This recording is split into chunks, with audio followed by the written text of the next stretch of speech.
When the flat line echoed through the sterile hospital room, I was completely alone, holding my mother's cold hand. No dad, no siblings, not even a hollow excuse. They were too busy at an upscale restaurant, celebrating the pre-sale of Mom's multi-million-dollar family estate, assuming she'd already passed. But as the doctor solemnly called the time of death, the head nurse gently pressed an envelope into my hand. "Your mother wanted you to have this the second she was gone," she whispered. Inside was an old brass key, a list of obscure offshore bank names, and a chilling handwritten instruction. "Give them exactly what they think they inherited, Audrey. Let them choke on their own greed." Before we dive into the chilling truth of how a dying woman outsmarted an entire family of thieves, take a quick second to comment the city you're watching from, so I can see how far this story travels. My name is Audrey, and I am 29 years old. For the past 3 months, my entire life had shrunk to the fore. Walls of room 304 at St. Jude's Memorial Hospital.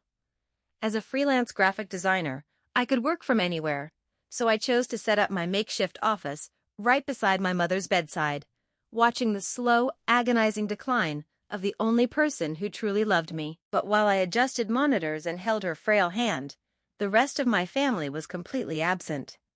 My father, Richard, and my 2 older siblings, Bradley and Chloe, treated Mom's terminal illness like an inconvenient chore that clashed with their busy, important schedules. The text messages on my phone were proof of their calculated cruelty. Just 4 hours before Mom took her final breath, I sent a frantic group message telling them the doctor said it was time to come. Bradley replied, handling estate logistics with the broker. Text if something changes. Chloe sent a brief text saying she was at a spa appointment to clear her mind from the stress. They weren't grieving. They were already dividing up the spoils of her multi-million-dollar real estate portfolio. As I looked out the rain-streaked window of the hospital room, the harsh reality settled in. I was entirely on my own, surrounded by their hollow excuses, waiting for the inevitable hammer to fall. The funeral flowers were still fresh, their cloying scent still clinging to my black dress, when my father called an emergency meeting. We weren't gathered to comfort one another or share fond memories of the woman who had anchored our lives for decades. Instead, Richard, Bradley, and Chloe sat across the massive mahogany table in our family's luxury Sacramento estate, looking more like board members ready to execute a hostile corporate takeover than a family in mourning. The atmosphere was thick with greed, and before the probate attorney could even unseal the envelope, my siblings had already pulled out their notebooks, ready to calculate their shares of Mom's hard-earned logistics empire and property portfolio. "Let's make this quick," Richard said, his voice entirely devoid of the grief a husband should feel after losing his wife of 30 years. He slid a document toward me, a smug smile tugging at the corner of his lips. It was a copy of an estate plan dated 5 years ago. As the attorney read the terms aloud, the trap became clear. The primary estate, the Lake Tahoe villa, and the thriving logistics company were to be split equally among the 3 of them. And my share? A measly $15,000 caretaker's allowance. Chloe leaned back, swirling her designer waterglass, her eyes dripping with false pity. "Don't look so shocked, Audrey. You've spent your 20s playing around with graphic design. You simply don't have the business mind required to manage real, complex wealth. We're doing you a favor by keeping you out of the stressful corporate decisions." Bradley nodded in agreement, already texting his luxury car broker. They truly believed they had successfully sidelined me, utterly convinced I would walk away quietly with my pennies. Back in the suffocating quiet of my cramped apartment, I finally let myself break down. But as the tears blurred my vision, my gaze fell on the sealed envelope the nurse had slipped into my hand at the hospital. Breaking the heavy wax seal, I pulled out a handwritten letter in Mom's elegant, unmistakable cursive, along with a heavy, tarnished brass key. The very first line shattered any remaining illusions I had about my family. "Audrey, if you are reading this, the vultures have already shown their true colors. Do not shed a single tear over their betrayal, because I have spent my final months making sure they pay for it." My heart hammered against my ribs as I read on. Mom revealed that nearly a year ago, While she was weakened by the brutal physical toll of chemotherapy, she discovered Richard was having an affair with a younger woman. Worse, she caught Bradley and Chloe secretly conspiring with our family's corrupt corporate accountant to manipulate the old estate paperwork, treating her survival like a countdown clock. They thought she was too sick to notice, too fragile to fight back. They didn't realize that a mother's love, mixed with a betrayal that deep, creates something fiercely calculating. The letter instructed me to take the brass key to a private security vault downtown, completely separate from the family's regular financial institutions. Inside that vault, you will find the real truth, Audrey. Everything they think they own is a mirage. Do exactly as I instructed. Let them gloat. And watch how quickly their greed becomes their own anchor. Staring at the heavy key in my palm, the crushing weight of grief suddenly transformed into a sharp, burning hunger for absolute justice. The private security vault downtown sat in a dimly lit, high-security basement that felt miles away from the bright corporate offices my father frequented. With trembling hands, I turned the heavy brass key inside box number 882. As the heavy metal drawer slid open, I didn't find old family jewelry or sentimental keepsakes. Instead, it was stacked with thick financial ledgers, certified court disclosures, and a freshly minted corporate trust agreement.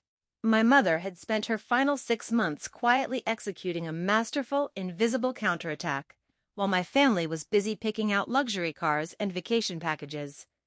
The true financial records painted a terrifying picture for anyone holding the old family estate. Mom hadn't just sat back and let them manipulate her. She had completely hollowed out the entire empire from the inside. Over the last half year, she had legally transferred $5.2 million in clean, unencumbered liquid assets directly into a private, protected trust under my name alone. Because she had built the logistics company before marrying Richard, it was her separate property to move. But the real twist, the poison pill, was what she left behind for them. The primary luxury home, the Lake Tahoe villa, and the logistics company weren't the gold mines my siblings imagined. To fund her secret asset transfers and punish their betrayal, Mom had heavily leveraged every single property. She had intentionally defaulted on massive corporate loans and left millions in hidden state tax liens attached directly to the business infrastructure. The estate they were so eager to steal wasn't an inheritance at all. It was a ticking financial time bomb of toxic debt. They were inheriting properties worth $4 million, but saddled with $5.5 million in legally binding liabilities. To make sure my mother's legal trap snapped shut flawlessly, I had to deliver the performance of a lifetime. The following morning, I walked into the family home, looking utterly defeated. Dressed in oversized clothes, my eyes locked on the floor. My father, Richard, didn't even look up from his tablet as I entered, while Bradley and Chloe sat with smug, satisfied grins, practically radiating the arrogant energy of victors who had easily outmaneuvered a weak opponent. A thick stack of corporate waivers, property release forms, and liability transfer documents was pushed across the polished wood table toward me. "Just sign here, Audrey," Chloe said, sliding a designer pen into my hand with a patronizing pat on my shoulder. "Let's get this over with, so you can take your $15,000 and start your little creative hobby elsewhere." I sniffled on cue, pretending to fight back tears of devastation as I gripped the pen with trembling fingers.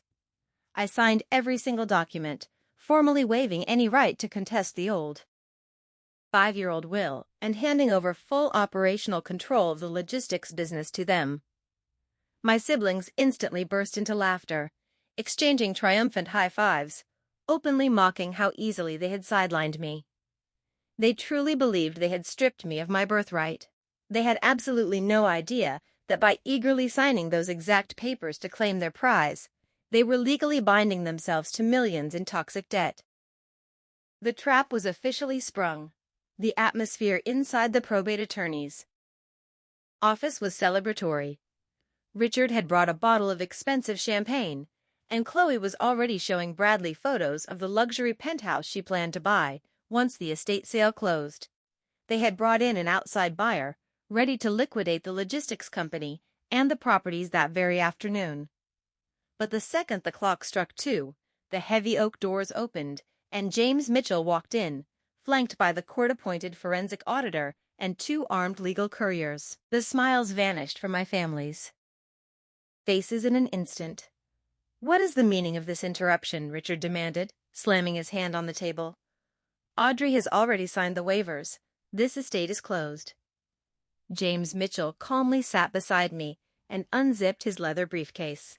"Actually, Mr. Whitaker, the estate is just opening. I am presenting the legally binding final will of your late wife, executed 6 weeks ago, along with a complete financial disclosure that your attorney seems to have completely missed." As the forensic auditor handed the certified documents across the table, my family's high-priced lawyer began skimming the pages. Within seconds, the color drained completely from his face, and his hands began to visibly shake. "What does it say?" Bradley snapped, leaning over his lawyer's shoulder. "It says," the lawyer whispered, his voice cracking with pure horror, "that you didn't inherit a fortune. The houses and the business are leveraged with $5.5 million in immediate tax liens and defaulted corporate debt. And by forcing Audrey to sign those waivers yesterday, you legally assumed 100% of the personal liabilities. You are all completely wiped out." 3 months later, the dust had fully settled on the ruins of my family's greed. Unable to refinance or pay the millions in sudden crushing liabilities, Richard, Bradley, and Chloe were forced into a humiliating public bankruptcy. The luxury family home and the Lake Tahoe villa were seized by creditors. The logistics business collapsed overnight, and Richard was forced to move into a tiny, run-down apartment on the outskirts of the city. Meanwhile, I am sitting on the sun-drenched deck of a beautiful coastal cottage in Carmel, completely at peace, with $5.2 million safely funding my new life. If you were in my shoes, would you have left them the properties, or would you have sent them straight to prison? Comment your thoughts below. The screen features 2 more incredible high-stakes stories you'll love. Thank you for watching until the very end.